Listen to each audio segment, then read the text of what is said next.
Thank you for tuning in to your APSU-TV News Weekly Update. It's Thursday, February 4th, 2021. I'm Dakota Stansfield. Another suspect has been charged in relation to the 2019 Summit Heights shooting and death of 32-year-old Joshua Ellis and attempted murder of Joshua Dix. 30-year-old Hersey Bernard Mitchell was arrested and charged on Tuesday, according to Clarksville Now. Mitchell was charged with first-degree murder, conspiracy, and 2 counts of weapon charges. Mitchell is just one of the 7 suspects charged in both shootings in September of 2019. The rest of the suspects who were charged in 2019 have an upcoming court hearing related to the case on February 10th. A middle school principal in Tennessee has issued an apology after sparking controversy over the school's Black History Month theme. The theme is, quote, "All Lives Matter," which is seen as more or less a rejection of the Black Lives Matter movement. Some parents are upset and the principal has responded to their concerns. Meredith Aldis reports. We've got to change minds on this.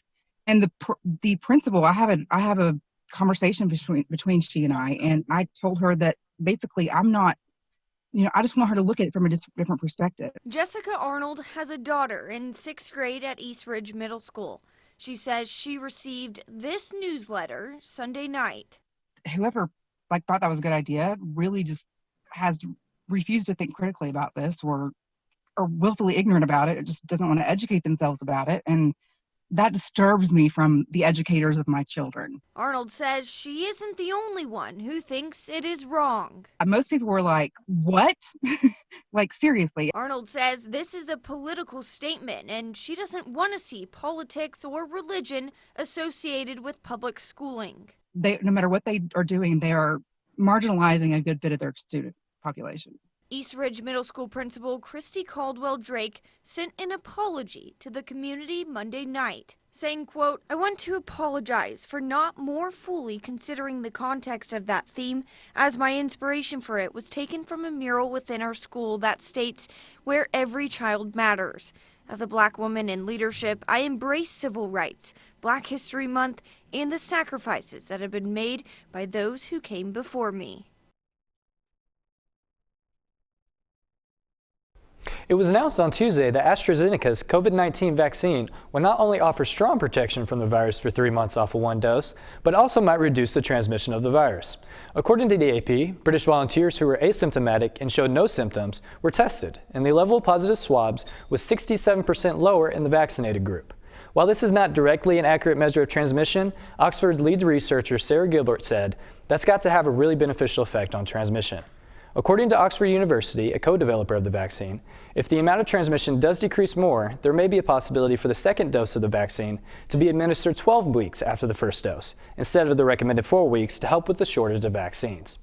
COVID vaccinations are in full swing in Kentucky, but senior citizens there, like anywhere, may have trouble figuring out how to register for getting a shot. That's where 2 teenagers in Louisville are stepping in to make a difference for hundreds of seniors. Lauren Adams reports. In between completing their online assignments for school, cousins Jacqueline Teague and Amelie Beck are helping register seniors for their COVID-19 vaccinations. In less than 2 weeks, the Sacred Heart students have set up 250 appointments for strangers. But it all started with 2 of the people they love the most, I and Jack. We realized that this was a need and that, our grandparents probably weren't the only senior citizens who needed help doing it. So then we kind of stepped in and decided to help other people. So the girls logged onto Facebook, posted a phone number, created an email, and they've been busy ever since. We've got I think 7 more we need to call, and then about 12 we need to email back. Some questions can be answered easily with the click of a mouse, but others, in particular for older clients. I want to say 95. Yeah, I think 95. I think 95. It takes a little time and more than just one phone call. I'm going to send you some screenshots of where to go next and what buttons to click. Country music star Morgan Wallen has been indefinitely suspended from his record label after a video surfaced of him shouting a racial slur, according to the AP. Not only was he suspended on Wednesday, but his music has also been pulled by radio stations and streaming services. The video, which was first published by TMZ, showed Wallen yelling profanities and a racial slur outside a home in Nashville. The Academy of Country Music said they are going to halt Wallen's eligibility for this year's show. Spotify, Apple Music, SiriusXM, and Pandora have removed his music from their popular country music playlist. CMT said it was removing his appearances from all of their platforms, and iHeartMedia said they are going to remove his music and content from all of their stations effective immediately. Waldon said in a statement to TMZ, "I used an unacceptable and inappropriate racial slur that I wish I could take back. There are no excuses to use this type of language, ever. I want to sincerely apologize for using the word. I promise to do better." A man in Kentucky says his 12-year-old grandson saved their lives during a house fire. Courtney King spoke with the grateful grandpa and has our report. He was on his phone at midnight and he shouldn't have been. He should have been asleep, but if he hadn't, we'd both been dead. Shelby Stevens was sleeping early Friday morning when his grandson abruptly woke him up. And he said, "Papa, there's something wrong." He says, "Popping and cracking." Well, I went in there real quick and I thought, oh my. I told him to go get my phone, call 911. I tried throwing water at it and that didn't do no good. The fire quickly spread through Shelby's 100-year-old house. Several fire trucks battled the flames, but the home was a complete loss. A neighbor took this video of the home Shelby's lived in on and off since he was 5 years old. It's bad because I lost all my pictures, my mom and dad, my grandpa and everybody, and material things you can replace, the house you can replace, but you know, it's bad on memories. Shelby says the fire started in this wood-burning stove. And I advise anybody that uses a wood stove, please watch what you're doing with them. You know, just don't take them for granted. Went through the 97 flood and I thought that was bad, but this is way worse. Shelby says he's had a hard time sleeping since the fire. Struggle a little bit, but you know, your mind just keeps racing all the whole time you're trying to sleep. He says it's because the outcome could have been very different. The other night he decided he was going to play on his phone, but I'm glad he did. I'm not going to yell at him for it.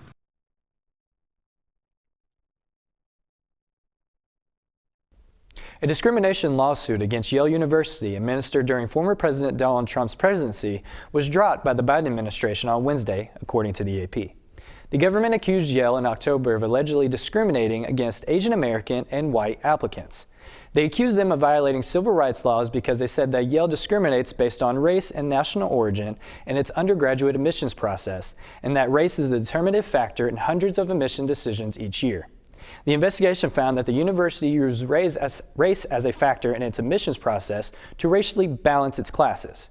Yale stated that its practices with applicants comply with decades of Supreme Court precedent and that it looks at the whole person. Stay tuned for your local political corner. APSU-TV News will be right back. You're looking at me in the future. Okay.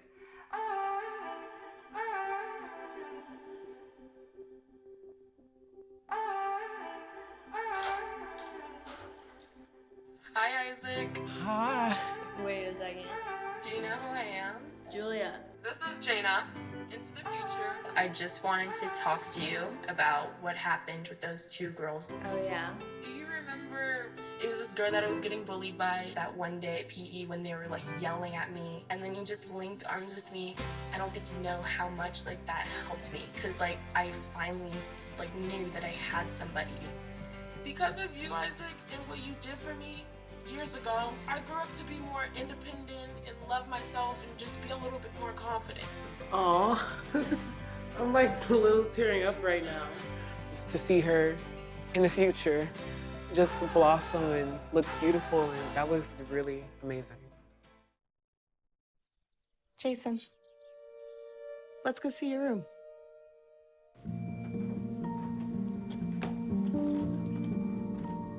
What do you think? We kept it a little spare, so you can decorate it how you like.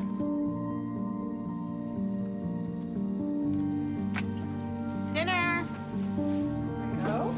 Excellent. Soccer is fun. Yeah, I saw you guys out there. We're the family. Yeah! Oh, I thought you were on my team.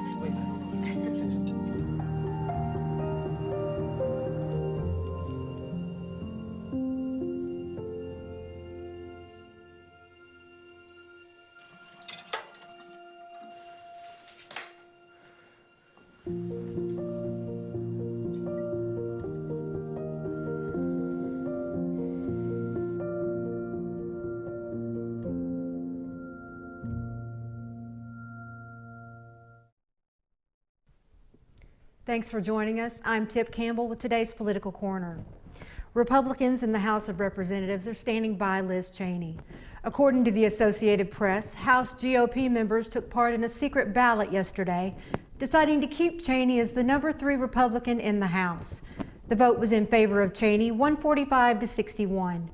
Cheney faced increased scrutiny over voting in favor of impeaching former President Donald Trump. In local news, tonight will be a busy one for the City Council. The February regular session meeting has a packed agenda, including a resolution to remove Lance Baker as city attorney and a resolution to defund the Roxy Regional Theater from this year's budget. The previous City Council had been working on a plan to lease the Roxy, manage it, and develop it. The current council will consider a new resolution to end that plan. There's no word yet on how the Roxy plans to proceed should the resolution succeed in tonight's council session. You can watch the meeting online at cityofclarksville.com. Tennessee residents 70 and older can now get vaccinated for COVID-19. Tennessee announced the change on Monday. According to the state, this change should open up spots for about 300,000 Tennesseans between the ages of 70 to 74. Previously, the state was only accepting those over the age of 75. The Montgomery County Trustee's Office will be staying open for additional hours in February. According to the Montgomery County website, the office located at 350 Pageant Lane will be open on Saturdays from 8:30 in the morning to noon. The additional time gives residents extra time to pay their county taxes and to use the services offered by the Trustee's Office. That's all for your Political Corner. APSU-TV News will be right back with weather. During high school, I hung with the wrong crowd and I never graduated. I helped Santiago in many different ways, like all fathers do, because he always wanted to go to college. I felt a little embarrassed to come back to school, but eventually, once I came here, I knew that it's for a bigger goal. He was very dedicated, hardworking. He connected with his teachers. He connected with other students. That was one of the key reasons why he was able to keep forging ahead. It was amazing to see him graduate. This was one thing that meant so much to him, and of course, it meant so much to us too. With the help of my father and having my son, that was all the motivation that I needed. That support is everything. Find free adult education classes near you at finishyourdiploma.org.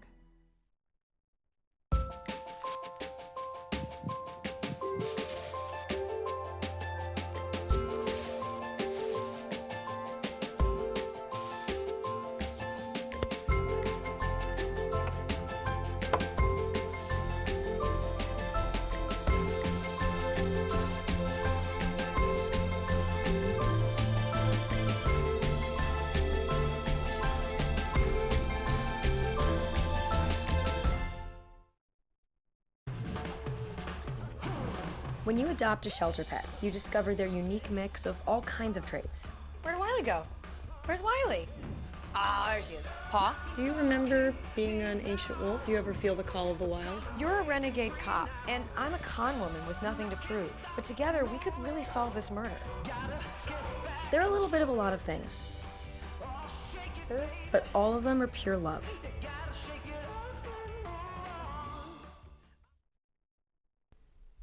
Welcome back to APSU-TV News. I'm Emily Waldon with your local weather. Let's first take a look at our current national temperatures. New York is at 40 degrees, Atlanta's at 51 degrees, Chicago's at 38 degrees, Dallas is at 61 degrees, Denver's at 41 degrees, Los Angeles at 64 degrees, and Seattle's at 46 degrees. For the highs today in Tennessee, Clarksville's at 50 degrees, Nashville's at 53 degrees, Memphis is at 56 degrees, Chattanooga's at 52 degrees, and Knoxville's at 46 degrees.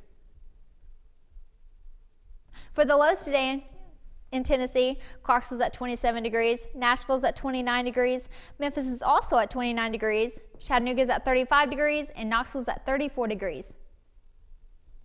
Currently, it is rainy and is at 49 degrees.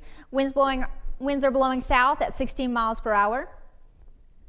Tonight, it'll be 42 degrees with winds blowing west-northwest at 16 miles per hour, and precipitation is 14%. Let's take a look at our 5-day forecast. Today, expect to see rain with a high of 50 and a low of 27. Friday will be sunny with a high of 47 and a low of 30. Saturday will be cloudy with a high of 49 and a low of 28. Sunday will be partly cloudy with a high of 50 and a low of 30. And Monday will be mostly cloudy with a high of 53 and a low of 33. That's all for your local and national weather. Stay tuned for your Gov Sports. Take a look under your bed. Find stuff under there? What about jobs? No? Now try your closet. Still no jobs? Just more stuff? Well, you really have both. See, stuff is defined as household articles considered as a group. Sometimes this stuff is no longer needed. Wait, no longer needed? That can't be right. Because remember those jobs you were looking for? Those are really needed. And they're the stuff inside your stuff. Our job is to unlock those jobs. And it starts when you donate your stuff to your local Goodwill. Here's how we do it. When you donate to Goodwill, we sell your stuff to provide job training for people right here in your community.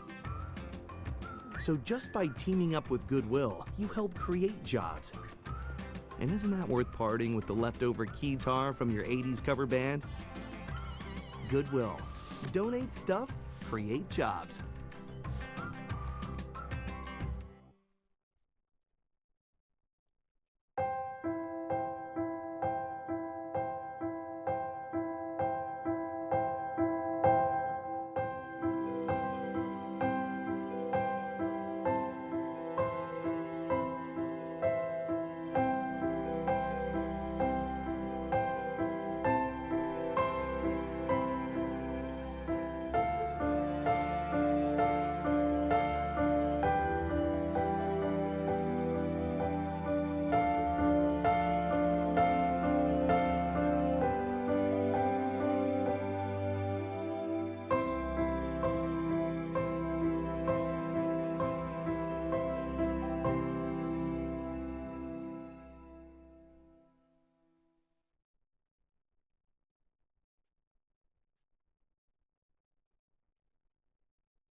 Hey Clarksville, I'm Fabeain Tyler with your weekly sports update. The Austin Peay men's basketball team has been doing pretty good lately, winning 3 out of their last 4 games. Last Thursday they took on the #1 ranked Belmont Bruins. The Bruins at the time were on a 13-game win streak, and Austin Peay put up a hard fight. Senior forward Terry Taylor had a double-double, stacking up 23 points and 12 rebounds in 38 minutes. Jordan Adams had an unusually low-scoring night for him, only scoring 10 points.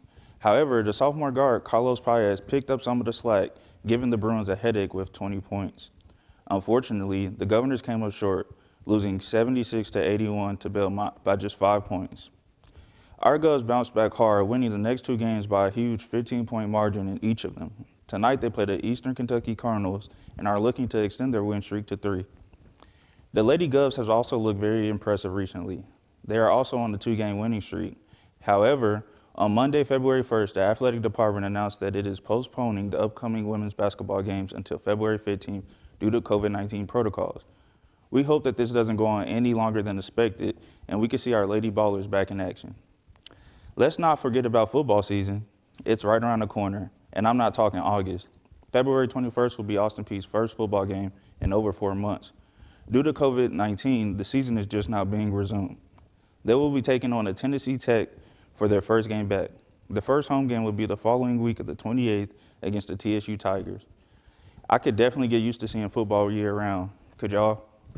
And on to some national news. Stephen Curry has passed Reggie Miller and has moved into second place on the all-time three-point scored list. With Stephen being only 32 years old and being less than 400 three-point shots away from taking the #1 all-time spot from Ray Allen, he should easily obliterate this record before it's time for him to hang up his jersey. In 3 days, the game we have all been waiting for will take place. The Super Bowl is finally here, and the game will kick off Sunday at 6:30 p.m. Mahomes versus Brady, I can't wait. Who do you got, the Chiefs or the Bucks? Well, that's all the time we have today for sports. Stay tuned for more Dakota and the rest of your APSU-TV news. Here's to the things that can keep us safe. Those we use all the time with hardly a thought.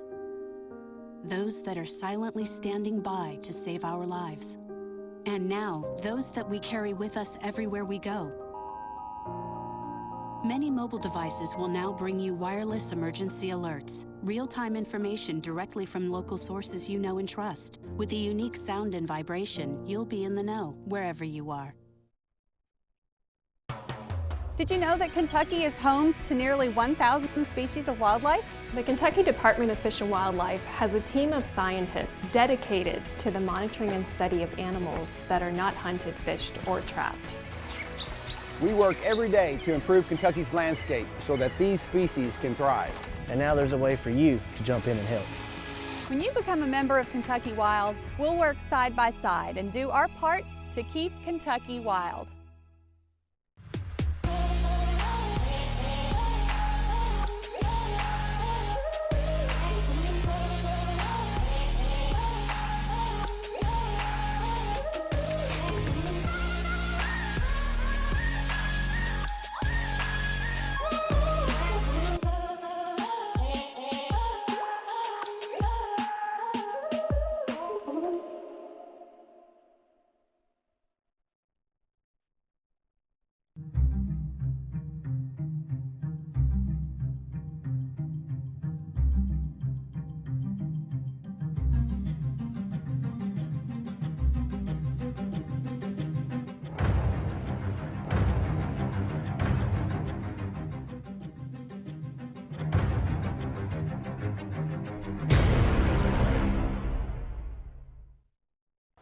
Welcome back to APSU-TV News.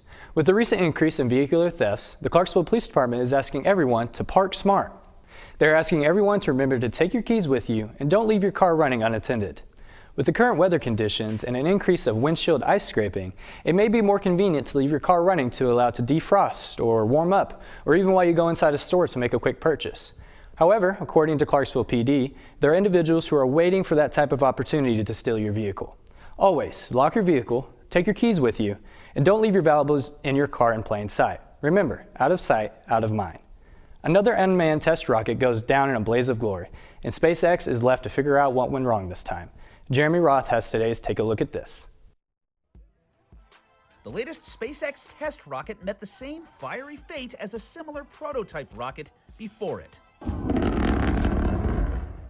After a successful flight about 6 miles into the air, the rocket, which the Elon Musk company hopes will one day take people to Mars, did a flip maneuver and descended as planned. The touchdown on the launch pad, however, did not go as planned, and the SN9 prototype was blasted to smithereens, making it the second Starship test in a row to meet a fiery end. Some onlookers witnessed the fireworks from a safe distance and, of course, shared their experiences on social media. I kind of feel bad for the presumably next-in-line SN10 prototype, which unfortunately had an awkward front row seat for the carnage. Gulp. Well, what goes up must come down. Watch an extreme mountain biker fly down a dizzyingly steep peak in Scotland where most people struggle to make it up. Scottish rider Danny McCaskill has made a name for himself tackling extreme terrain, but this latest achievement took his daredevil talents to the edge. He carried his bike up the Dew Slabs, one of Scotland's most remote climbing routes, then donning a GoPro, took an intense ride down the forbidding peak, which he says is as steep as a 60-degree angle in places. I'd heard about the Dew Slabs from some of my climbing friends who told me about this amazing piece of rock. To be doing it in person felt quite surreal, and it was just a real feeling of satisfaction making it to the bottom in one piece. For Take a Look at This, I'm Jeremy Roth. Well, that's all the time we have for today. Be sure to join us in the interaction by liking us on Facebook at APSU-TV Clarksville and Instagram at APSU_TV. Thanks for watching another edition of your guys' news update, and as always, let's go Peay!